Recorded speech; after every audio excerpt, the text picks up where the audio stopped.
Hey everyone, welcome to the Everyday Human Podcast. My name is Easton Taverna. Each day I'll share a reflection written by me and inspired by literature, poetry, music, movies, video games, and more. And after that, I'll share a prompt for you to write your own reflection. Together, we'll explore what it means to be human. Every month, we'll walk a new path, taking a look at life, death, the universe, and everything in between. Thanks for coming along. I'm glad you're here. For more, visit eastontaverna.com or join me on Instagram at _everydayhuman.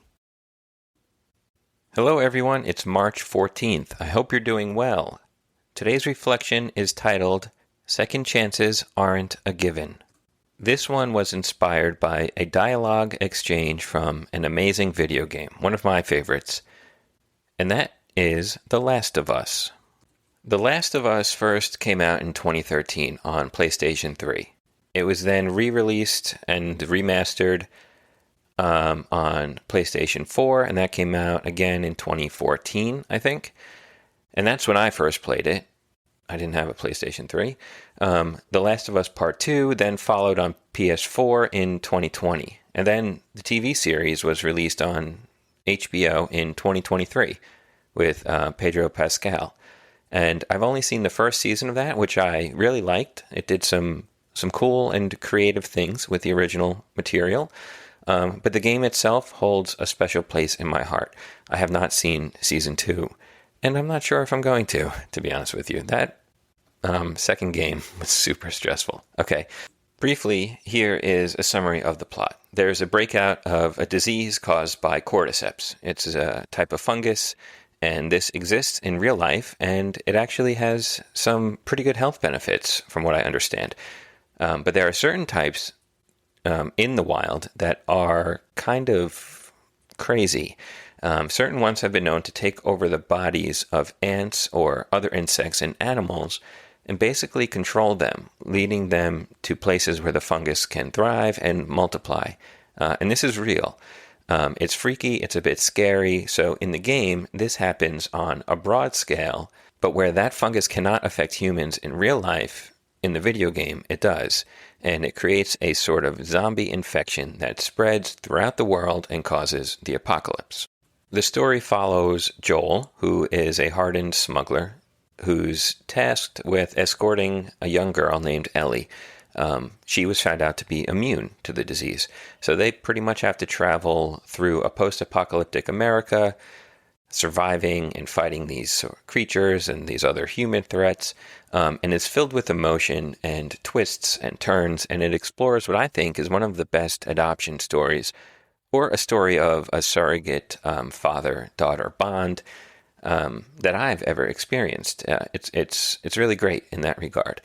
It leads to a wild ending, one that's morally gray, perhaps, but I think many parents would have done what Joel did, and I'll just leave that there in case you never played it or saw the show. So, the quote that inspired today's reflection is between Joel and Ellie, and it goes like this.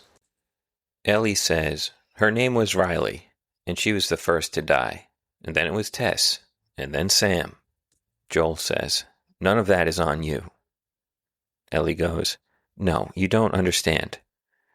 And then Joel, I struggled for a long time with surviving. And you, no matter what, you keep finding something to fight for. Okay, that is the quote. And if you've ever played the game, the voice acting is just so good. You can check out the scene on YouTube as well. Okay, here's my reflection. A grown man's fist comes in an uppercut to an 8-year-old's gut. He had my brother against the wall, like it was some kind of mafia beatdown. Why? Because my brother and I had gotten too rough in the snow, throwing snowballs and sheets of ice at each other. That same hand would later find itself wrapped around my sister's neck. Why? Because she gave him a smart reply when she caught a lie or contradiction in his words. Incidents like these didn't happen all too often, but even just once is enough. And for some reason, I was spared. Never hit, but left to stand by the side and watch as my brother and sister were on their way to developing new bruises, traumas, and scars on their young souls. Why? I don't know. I never asked him.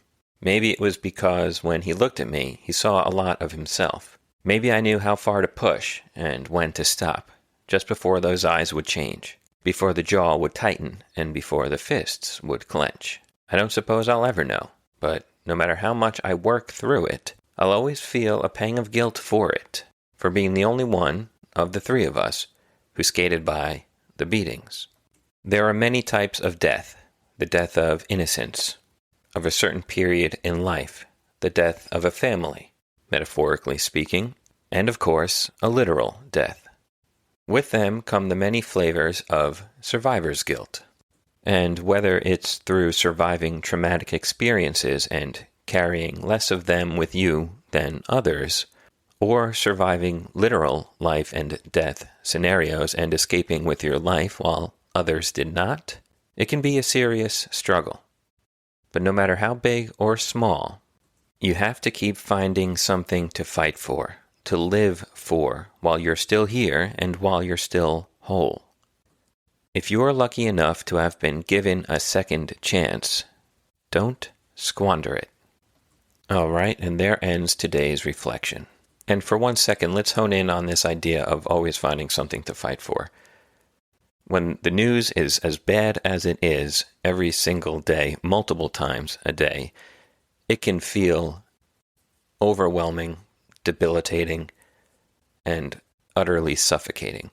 But despite that, you have to look beyond it to those you love, to nature, to the planet, to your friends and family, and even strangers who are trying to do their best and live a good life as well. And you've got to find something to fight for. No matter how big or small, there is something. You just have to look for it and find it and hold on to it. Okay, now for your reflection question. So write down your thoughts in your journal, on your napkin, or consider them while you're looking out the window or taking a walk. Ask yourself this: have I been struggling with surviving while others did not? What have I found to continue to fight for? All right, that's it for March 14th. I'll be back tomorrow, March 15th, with another reflection. Have a good one, and take care.